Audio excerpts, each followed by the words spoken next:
Hello mga kabosing! Welcome back to my vlog. So for today's video nga mga kabosing, ang ating ngayong pag-uusapan ay ang Miss Earth Philippines 2026 na kung saan ginanap na nga mga kabosing ang kanilang coronation night kagabi na nga doon sa probinsya ng Bukidnon, na kung saan meron na nga tayong winners mga kabosing sa patimpalak na yung mga kabosing para mag-represent sa Miss Earth 2026 mga kabosing na gaganapin sa bansang Vietnam. So, sino nga ba ang nakapag-titled at nakapag-uwi ng corona mga kabosing bilang isang Miss Earth Philippines, Miss Earth Fire, Miss Earth Air, Miss Earth Water, at syempre Miss Eco-Tourism nga mga kabosing. So, mga kabosing, sawadee ka, kapungkap at salam alaikum po dyan mga kabosing sa lahat pong nanonood po sa aking YouTube channel. Hello po, at sana ay nakasubscribe kayo mga kabosing. So, thank you for watching mga kabosing sa aking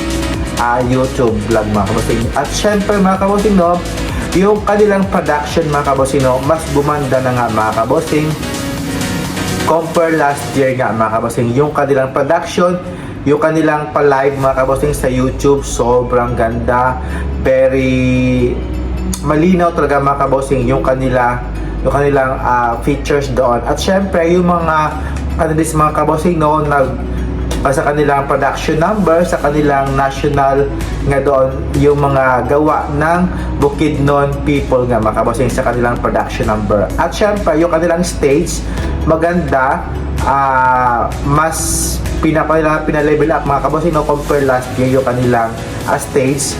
Kaya I'm so happy sa team ng Miss Earth Philippines mga kabosing sa Bukidnon na ginawa nilang mas okay at syempre mas eco talaga at mas makakalakasan talaga yung kanilang ginawang tema nga sa stage mga kabosing. At syempre yung kanilang host, ganun pa rin si James Dykil mga kabosing, ang ganda din. Yung kanilang flow ng kanilang program, very smooth nga mga kabosing. At syempre, yung mga kanilang mga swimwear, grabe no, nagsikan sila ng kanilang suot ng kulay, parang kulay pink na dark.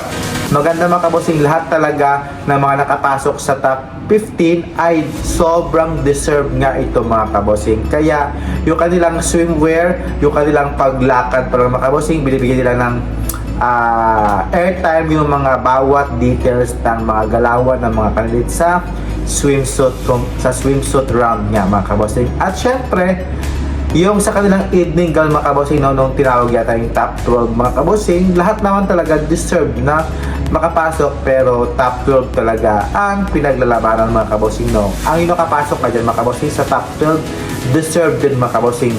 Lahat ng mga top 12 dyan mga kabosing, no, nagsitagisan sila ng kanilang pagandahan ng gown, pa-emote nga mga kabosing sa kanilang kwan para ma-impress naman yung mga judges nga mga kabosing. At syempre sa hashtag ka mga kabosing, nung in-announce yung top 8 mga kabosing, no, very controversial talaga mga kabosing yung mga hashtag na ginawa ng organization ng Miss Earth Philippines, na kung saan dami na mga ungrateful, mga basta lahat mga kabosing. Ito yung kanilang mga trending talaga na hashtag na ginawa ng Miss Earth organization mga kabosing sa candidates mga kabosing. Lahat talaga sila nakapag-sagot ng maayos mga kabosing, no. Grabe no, sobra talagang ang hirap talaga, kahit hindi sila masyadong katangkalan mga kabosing, no, yung mga candidates, at least ang ganda ng kanilang mga execution, yung kanilang galawan mga kabosing, very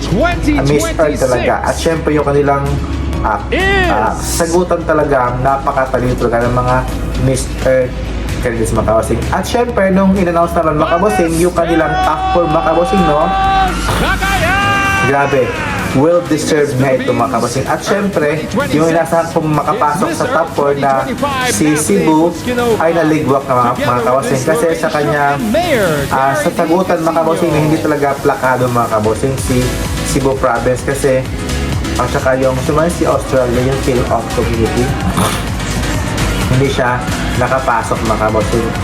Lahat naman deserve, pero apat lang talaga mga kabosing yung pinapasok mga kabosing. Lahat sila maganda mga kabosing, no? mga new faces nga mga kabosing ko sa Miss Earth.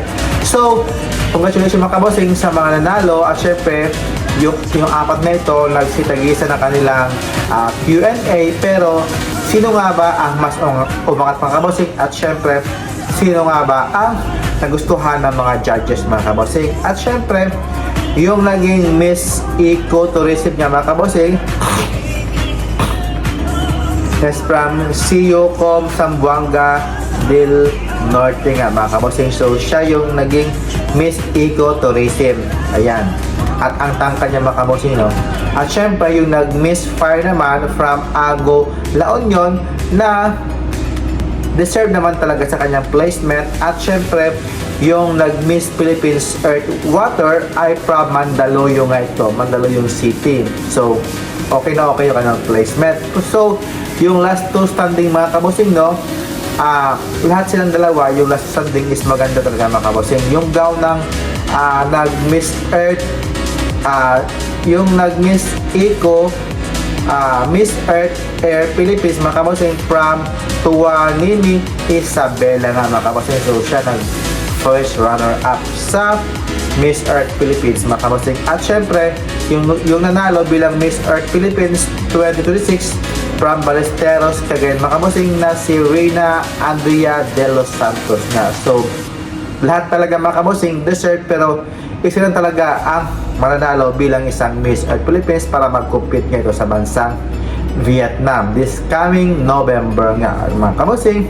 Kaya sa mga nanalo mga kabosing, no, congratulations, and sana malaking ano tawag dito, yung ating pambato sa Miss Earth Philippines is may potential nga itong manalo at syempre makapasok sa top 5 mga kabosing, kasi very charming niya yung kanyang galawan mga kabosing, very Miss Earth talaga mga kabosing. Kaya na kasi yung kanyang gown is hindi masyadong over na mga kabosing, no, pang grand talaga, very sexy. Aside sa kay Isabela is sobra talaga maganda talaga, at syempre very pang formal talaga mga kabosing yung kanyang galawan ng gown ni Isabela. Kaya ayun mga kabosing, no, syukran mga kabosing, and thank you for watching, and congratulations sa mga winners. Kapong kap mga kabosing, and bye bye, syukran, God bless.